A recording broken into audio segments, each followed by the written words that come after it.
Fia whatalo whawhawhunga ama siya tātou atunuu, le nei fo iaso, aso whai o ngā luenga mō nisi, ia whaamalo lava le ngā lulue ai usi mai lola o whaafonga o whaapoponga nei o tātou tala, I nisi o mea lo tupu I le nei fo iaso. O lo te ena maa losi e le awhionga le sui taitai whono o komiti whaafoe le tu maa loa le pā, au e lua Samuelu e nari, ia le tusi e pe o ne tu ina atu le ministau tina amta maitai a tina e unu maanga fsootai, ia le ota laki sio, e whaapea ina ia whaamawai mai ele a fionga le taitai whono o komiti whaafoe, susunga atu la epasa I lele malia I le ngoi, mai lona tofinga. O le nei tusi e pe o ne tu ina atu le ota I le a fionga le taitai whono ia atu le epa I le aso bombua au kuso lua whirua tolu, o lo ota awai e whaapea, e te tau ona whaamawai mai lana a fionga mai lona tofinga o no nisi o whaasea, mai nisi o sui o le komiti e whaapea o lo wha o ngā se nisi o se leni. O le polo keti e tasil miliona tāla, ma whaatuai ai ona wha ngā solo tu ina anto se leni mo le polo keti. Pei tai le talia le awhionga ia awelua, I le nei tusi na ia tā uai. E whailonga lanu le tusi mai te tau ona whaia ni su enga. E whaapea ona wha amao ni ai nei tua inga wa whaia whaasanga le awhionga le taitai whono. Na whaalia le awhionga awelua I le nei tusi. O loo solonga le lei lava, ma o loo savalia foi, e le komiti whaafoe, a le tu maa lo le whaonga ina o se leni, ma ia inga e pei on tu ina atu e le maa lo. Na sau noa we lua e iai ala o mea e te tau ona uia e whaamao ni ai nei tu a inga o whaia, ma tusi atu ai le minista ia le ota e whaamalo si al whaamaa vai o le awhionga atu la epa, mai lona tofinga, ma o se whainga e whailonga tangata le nei whaiunga. O le taimi nei, e le osuia lava tofinga al komiti whaafoe le tu maa lo le pā, ma o loo whaatu maa wina pea o ne taitai whono le sunga tula epa, le o loo whaalia e le awhionga awe lua, o le taitai whono na tusi lima I aile tu maa lo, ma e le mawhai, o na suia I ni tua inga, e le whaavaea. Nisi on tala, ua talia I nei kabineta al whaamavaenga le sa avea ma ofisa siri on tanga luenga o tinam tamaitai, takta mema motu sanga, Ina ua mai o na o lantou ilo iloina, ia mafua anga I pe on tu ina atu, I le tusi whaamawai a takta mema.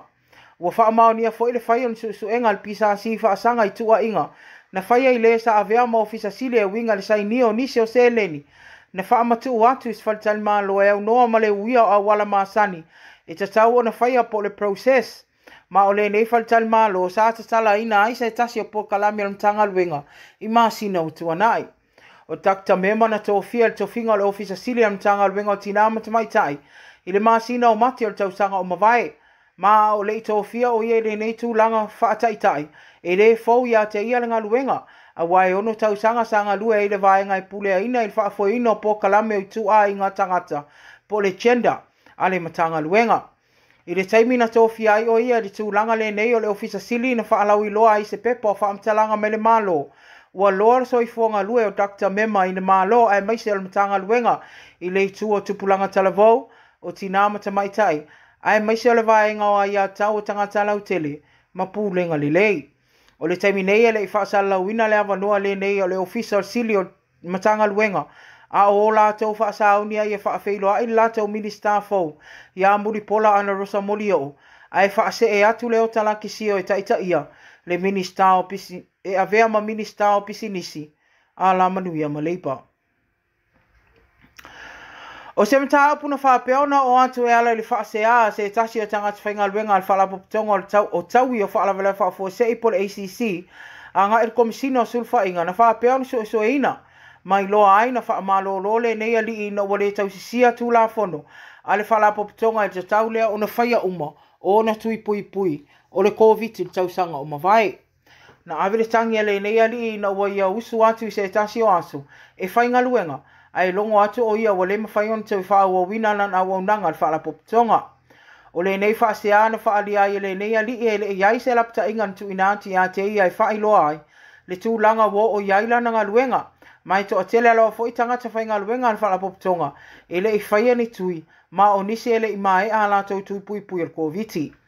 I le tali atu al whaapoputonga I tuso le nei su enga no la tau whailoa ai e tolu lapta ingan tu inatu I le ali I le nei ma o lapta inga lon tolu le anu whaamalo loa I loa o ia I lana supervisor maila na ngā luenga. I le ripoti al komisinos o sulufa inga o no ta uai O le tūlanga e le tala whianga i ai mai le o ngatasi le whai unga le ACC i tangata uma le ele i whaia ni alantou tui pui pui. E tusai o tūla fono. E pei ona tu ina atu i tangata whainga luenga uma ina i o lantou tau sisia. O le taimi nei o lea wa mai on toi suala o pule le nei mata o pule vāo tangata whainga luenga le nei na tangi. Ma le whaala popitonga. Ma ua toi whainga luenga ina peitai. E esel tofinga lea o tu ia te ia. Na whaaftai ai whaala popitonga le whasoani atu o le ofisa o komisino sulfa inga. O mawhai ai ona toi te uteu le nei mata upu. Ma ua toi ave ai fo i tua le tangi a lea lii e pei ona whaia. Whafonga anga le atunu ai maise o pa anga maasani le loa pei o se vainga nai alai. Nisi o melo tupu i tono se o tātou o atunu i le nei fo i ase e una le manuia tama whainga al tātou au le manu Samoa ia e so ia i toi oso fo i le la e pei o la lea upo e manuia tele lava ia fuafuanga ma lava singa o le whai unga le nei vai aso wha aso i fua ia.